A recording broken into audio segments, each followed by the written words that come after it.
आखिर बिहार के गया में क्यों नहीं उगता तुलसी का एक भी पौधा? क्यों ब्राह्मण कभी संतुष्ट नहीं होता? फल्गु नदी सिर्फ नाम की नदी है। क्यों कौवा हमेशा लड़ झगड़ कर ही खा पाता है? कौवा, तुलसी, ब्राह्मण व गाय को माँ सीता ने क्यों श्राप दिया था? आज इस बारे में जानते हैं। वाल्मीकि रामायण के मुताबिक वनवास के दौरान भगवान राम, लक्ष्मण और माता सीता पितृपक्ष में श्राद्ध करने के लिए बिहार के गया धाम पहुँचे। वहाँ ब्राह्मण ने भगवान श्री राम और लक्ष्मण को श्राद्ध कर्म के लिए आवश्यक सामग्री जुटाने के लिए कहा।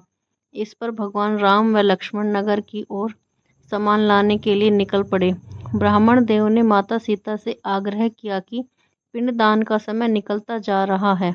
यह सुनकर माता सीता की व्याकुलता भी बढ़ती जा रही थी, क्योंकि श्री राम और लक्ष्मण अभी लौटे नहीं थे। इस दौरान दशरथ जी की आत्मा ने उन्हें आभास कराया कि पिंडदान का वक्त बीता जा रहा है।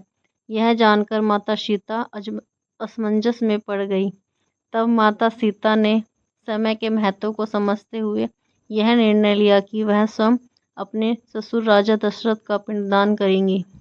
उन्होंने फल्गु नदी के साथ साथ वटवृक्ष, कौवा, तुलसी, ब्राह्मण व गाय को साक्षी मानकर स्वर्गीय राजा दशरथ का पिंडदान विधि विधान के साथ किया। इस क्रिया के उपरांत जैसे ही उन्होंने हाथ जोड़कर प्रार्थना की तो राजा दशरथ ने माता सीता का पिंडदान स्वीकार कर लिया। माता सीता इस बात से खुश हुई कि उनकी पूजा दशरथ जी ने स्वीकार कर ली। इसके बाद उसके मन में संशय भी हुआ कि प्रभु राम इस बात को नहीं मानेंगे, क्योंकि पिंडदान पुत्र के बिना नहीं हो सकता। थोड़ी देर बाद भगवान राम और लक्ष्मण सामग्री लेकर आए और पिंडदान के विषय में पूछा। तब माता सीता ने कहा कि समय निकल जाने के कारण उन्होंने स्वयं पिंडदान कर दिया। प्रभु राम को इस बात का विश्वास नहीं हो रहा था कि बिना पुत्र और बिना सामग्री के पिंडदान कैसे संपन्न और स्वीकार हो सकता है। इसके बाद माता सीता ने कहा कि वहाँ उपस्थित फल्गु नदी, तुलसी, कौवा, गाय, वटवृक्ष और ब्राह्मण श्राद्ध कर्म की गवाही दे सकते हैं। भगवान राम ने जब इस पिंडदान किए जाने की बात सच है या नहीं पूछा, तब फल्गु नदी, गाय, कौवा, तुलसी और ब्राह्मण पांचों ने प्रभु राम का क्रोध देखकर झूठ बोल दिया कि माता सीता ने कोई पिंडदान नहीं किया। वटवृक्ष ने सत्य कहा कि माता सीता ने सबको साक्षी मानकर विधि पूर्वक राजा दशरथ का पिंडदान किया है। पांचों साक्षी के झूठ बोलने पर माता सीता ने क्रोधित होकर उन्हें आजीवन श्राप दे दिया।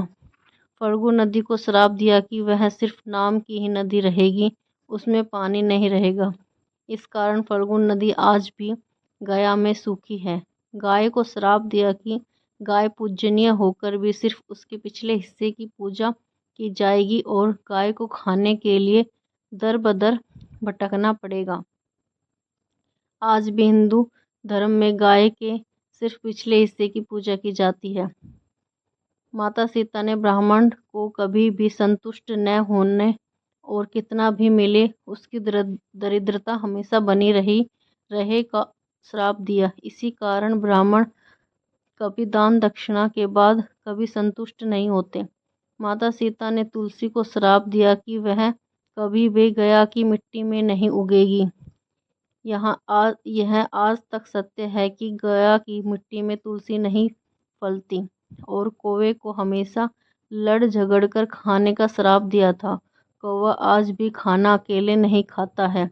माता सीता ने जहाँ इन पांचों को श्राप दिया, वहीं सच बोलने पर वटवृक्ष को आशीर्वाद दिया कि उसे लंबी आयु प्राप्त हो, वह दूसरों को छाया प्रदान करेगा। पवित्र स्त्री उसका स्मरण करके अपने पति की दीर्घायु की कामना करेगी। धन्यवाद।